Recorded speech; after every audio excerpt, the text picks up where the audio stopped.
Hello students, I'm Neha and welcome to my YouTube channel. In previous video, we discussed preparation of haloalkanes and haloarenes, right? But in today's video, we are going to discuss physical properties of haloalkanes and haloarenes. तो चलिए start करते हैं. Alkyl halides are colorless when pure.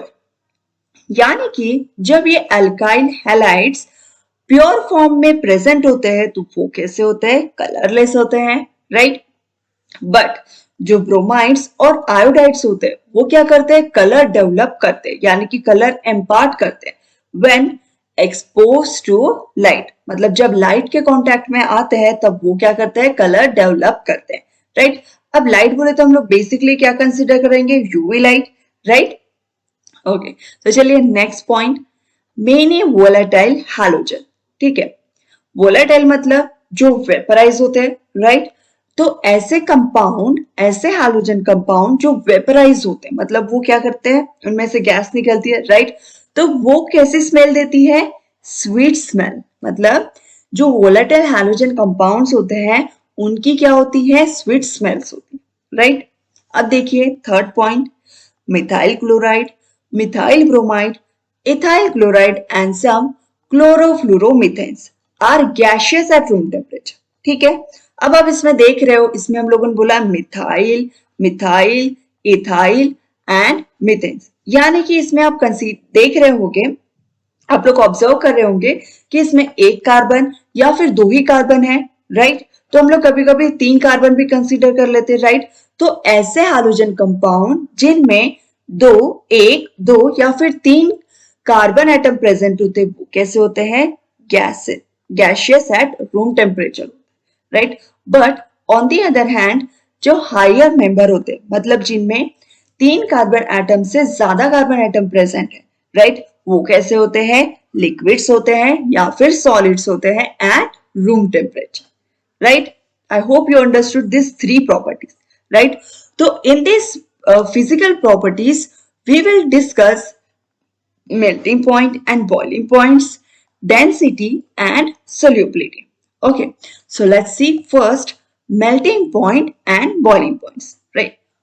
तो देखिए, the boiling points of chloride, bromides and iodides are considerably higher than those of the hydrocarbons of comparable molecular mass, right? अब इसमें हम क्या बोलेंगे?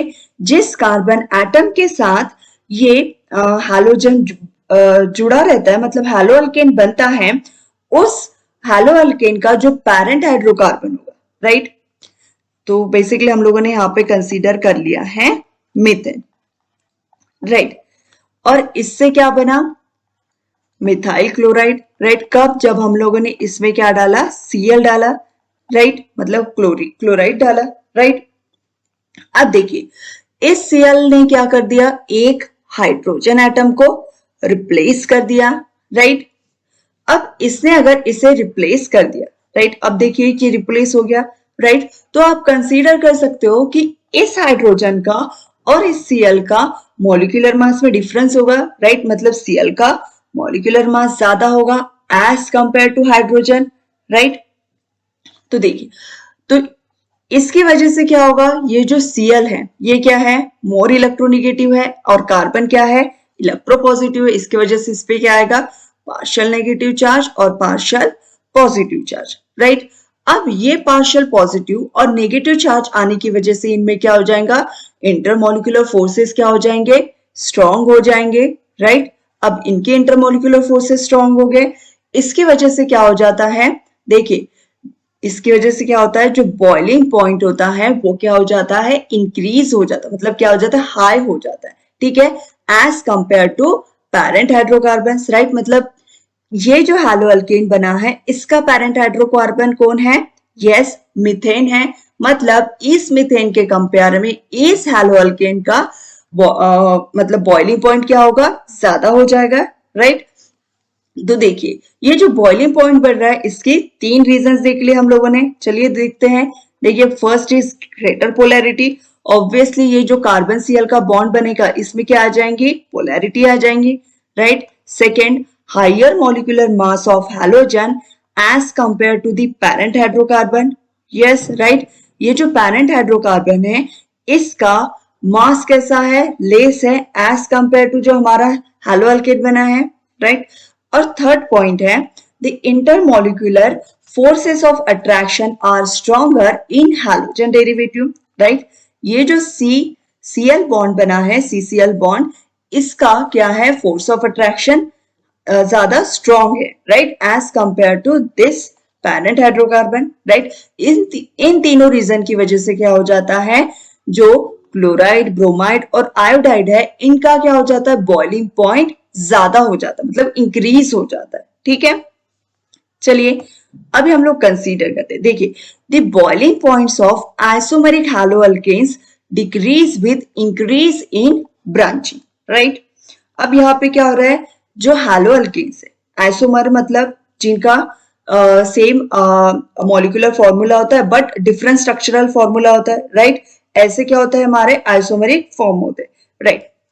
अब देखिए, हम लोगों ने एक एग्जांपल लिया.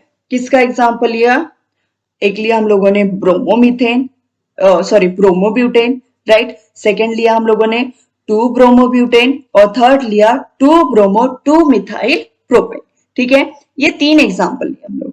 ठीक है, अब आप तीनों में देख सकते हो, तीनों के कैसे हैं, मॉलिक्यूलर फॉर्मूला कैसा है, सेम है, यानी कि क्या है, C4H9Br, राइट.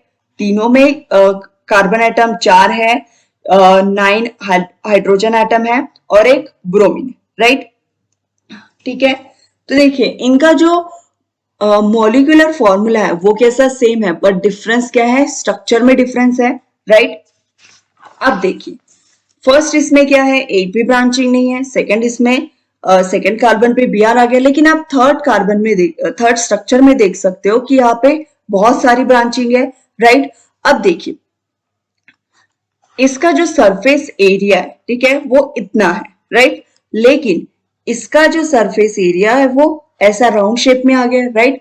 मतलब ये जब भी किसी से कांटेक्ट करेगा तो इसका क्या होगा, ज्यादातर सरफेस एरिया कांटेक्ट में आएगा, राइट. लेकिन इस केस में क्या होगा, लेस सरफेस एरिया कांटेक्ट में आएगा, राइट. इसके वजह से क्या हो जाता है, जो वैंडरवाल फोर्स ऑफ अट्रैक्शन है वो क्या हो जाता है, डिक्रीज हो जाता है. ठीक है, किसमें, ब्रांचिंग में. ठीक है, इस वजह से क्या होता है, इसका जो बॉइलिंग पॉइंट है वो क्या है, कम हो जाता है.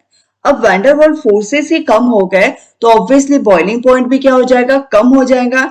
हमें उन बॉन्ड्स को तोड़ने में ज्यादा हीट एनर्जी नहीं लगेंगी, राइट. इसलिए क्या बोला है, जब यहाँ पे क्या होता है, ब्रांचिंग की वजह से वैंडरवाल फोर्सेस डिक्रीज हो जाते हैं और उसकी वजह से क्या हो जाता है, इसका बॉइलिंग पॉइंट भी क्या हो जाता है, डिक्रीज हो जाता है. ठीक है, अब चलिए नेक्स्ट इसमें देखिए. देखिए, the para isomer have high melting point as compared to their ortho and meta isomer, right. अब देखिए एग्जाम्पल में आपको तो पता ही होगा ऑर्थो, मेटा और पारा पोजीशन क्या होती है. चलिए देख लेते हैं. अगर हम इस Cl को मेन Cl कंसीडर करते हैं रिंग पे, ठीक है, मतलब बेंजीन रिंग पे जब भी हम लोग इस Cl को अगर हम लोगों ने मेन कर लिया तो इसके कंपेयर में जो सेकंड पोजीशन पे, चाहे वो इस साइड से भी हो सकता है चाहे वो इस साइड से भी हो, ठीक है, जो सेकंड पोजीशन मतलब कार्बन पर जो भी सब्स्टिट्यूएंट प्रेजेंट रहेगा वो कौन सी पोजीशन पर रहेगा, ऑर्थो पर. और जब वो थर्ड कार्बन एटम पे रहेगा तो हो जाएंगी मेटा, और वो फोर्थ कार्बन एटम पे रहेगा तो हो जाएंगी पारा, राइट. ये हो गई हमारी मेटा और ये हो गया हमारा ऑर्थो, राइट. अब देखिए, इसमें आप कंपेयर कर सकते हैं ये जो बॉइलिंग पॉइंट और मेल्टिंग पॉइंट, राइट, वो क्या है, आप पैरा में देख सकते हो वो क्या है, ज्यादा है, राइट. और मेल्टिंग पॉइंट भी आप देख सकते हो क्या है, ज्यादा है.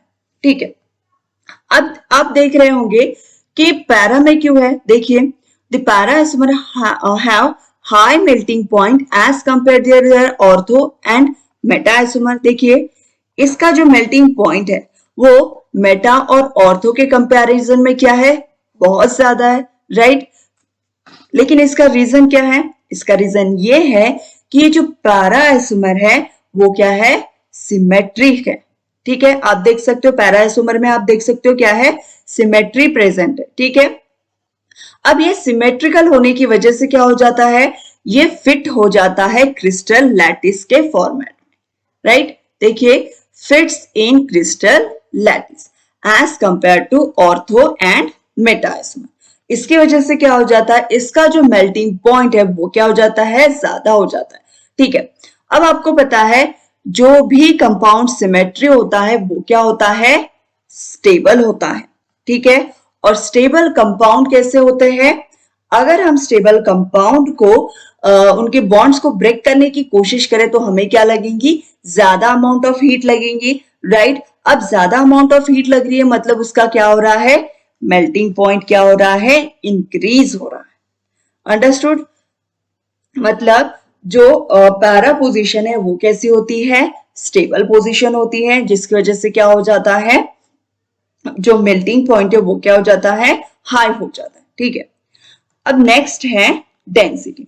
ठीक है, तो सबसे पहले हमें पता है डेंसिटी क्या होती है, right, mass upon volume, right. We know that density's formula is this, right. मतलब जैसे जैसे डेंसिटी इंक्रीज होगी वैसे वैसे क्या होगा, मास इंक्रीज होगा। मतलब हम लोग डायरेक्टली बोल सकते हैं जब किसी भी कंपाउंड में मास इंक्रीज होगा तब तब क्या होगी, डेंसिटी भी क्या होगी, इंक्रीज होगी, राइट। अब देखिए, bromo, iodo and polychloro derivative of hydrocarbons are heavier than water. मतलब हम लोग बोल सकते हैं जो भी हमारे हैलो अल्केन्स हैं या फिर हैलो अरीन्स है उनका क्या है, उनकी डेंसिटी क्या होगी, ज्यादा होगी as compare to water, right. मतलब हम लोग बोलेंगे जब जब कार्बन एटम या फिर हाइड्रोजन एटम इंक्रीज होंगे तब तब क्या इंक्रीज होगी, डेंसिटी इंक्रीज होगी, राइट। फॉर एग्जाम्पल आप यहाँ पे देख सकते हैं, ठीक है, इन तीनों एग्जाम्पल में आप देखिए सबके मॉलिक्यूलर फॉर्मूले कैसे, मतलब कार्बन एटम और हाइड्रोजन एटम कैसे सेम है। देखिए C3H7, C3H7, C3H, बस चेंज क्या हो रहे हैं, Cl, Br और I, राइट। अब देखिए डेंसिटी क्या हो रही है, इंक्रीज हो रही है। क्यों, क्योंकि हमें पता है Cl के कंपैरिजन में Br का मास ज्यादा होता है और उसके कंपैरिजन में आयोडीन का मास ज्यादा होता है, राइट। मतलब Cl का मास कैसा है, बहुत कम है as compare to Br, and then Br का मास कम है as compare to iodine, right. मतलब यहाँ पे क्या हो रहा है, मास इंक्रीज हो रहा है, राइट। मतलब हाइड्रोजन का मास इंक्रीज हो रहा है तो यहाँ पे पूरे जो कंपाउंड है, ओवरऑल कंपाउंड है, उसका भी क्या होगा, मास इंक्रीज हो रहा है। इसलिए आप यहाँ पे देख सकते हैं कि डेंसिटी कैसे हो रही है, इंक्रीज हो रही है, राइट। ठीक है, तो हम लोग यहाँ पे एक ही कंक्लूजन निकाले, दैट इज जब कार्बन एटम या फिर हाइड्रोजन एटम इंक्रीज होंगे तब तब क्या इंक्रीज होगा, मास इंक्रीज होगा, और मास इंक्रीज होगा तो क्या इंक्रीज होगी, डेंसिटी। सो फ्रेंड्स, इसी के साथ आ गए हम लोग इस वीडियो के लास्ट टॉपिक पे, that is last physical property, that is solubility. तो चलिए देखते हैं, the haloalkanes and haloarenes are very slightly soluble in water. ये स्लाइटली सोल्यूबल क्यों होते हैं वाटर में, चलिए देखते हैं। हम ऑलरेडी डिस्कस कर चुके हैं जो कार्बन और हैलोजन, जिसे हम लोग एक्स से रिप्रेजेंट कहते हैं, राइट। इनके बीच का जो बॉन्ड होता है वो कैसा होता है, स्लाइटली पोलर होता है, राइट। और वाटर क्या है हमारा, पोलर सॉल्वेंट है, राइट। और ये जो हैलो अल्केन्स और हैलो अरीन्स है वो क्या है, स्लाइटली पोलर है, राइट। तो इसीलिए जब हम इन्हें वाटर में डिसॉल्व करते हैं वो कैसे हो जाते हैं, वेरी स्लाइटली सोल्यूबल हो जाते हैं। यानी वो क्या हो जाते हैं, मतलब हम लोग बोल सकते हैं कि जो वाटर मॉलिक्यूल में जब हम हैलो अल्केन्स या फिर हैलो अरीन्स डिसॉल्व करते हैं तब ये वाटर के साथ हाइड्रोजन बॉन्ड नहीं बना पाते, यानी कि इंटरमॉलिक्यूलर हाइड्रोजन बॉन्ड फॉर्म नहीं होता है। इस वजह से ये क्या होता है, अनडिसॉल्व रह जाता है। इसलिए हम इसे क्या बोलते हैं, very slightly soluble in water, right. अब सोल्यूबिलिटी आप जब भी पढ़ते हो तो आपके दिमाग में एक हमेशा आता है polar dissolves in polar and non polar dissolves in non polar, right. So basically हम कहेंगे लाइक्स डिसॉल्व्स इन लाइक्स, राइट। तो उसी तरह जब हम स्लाइटली पोलर हैलो अल्केन्स या फिर हैलो अरीन्स, मेनली हम लोग लेते हैं क्लोरीन, ब्रोमीन और आयोडीन को, जब हम इन्हें वाटर में डिसॉल्व करते हैं तब क्या होते हैं, ये वाटर के साथ इंटरमोलिकुलर हाइड्रोजन बॉन्ड फॉर्म नहीं कर पाते, इस वजह से ये क्या रहते हैं, अनडिसॉल्व रहते हैं। लेकिन ये क्या है, soluble in organic solvent, right. जितने भी organic solvent, non polar solvent है, उनमें क्या है, ये सोलूबल है। बट वाटर में क्या है, ये इनसोलूबल है, right. I hope you guys understood this physical properties of haloalkanes and halogens. For such more videos, please subscribe my channel and press bell icon. Thank you.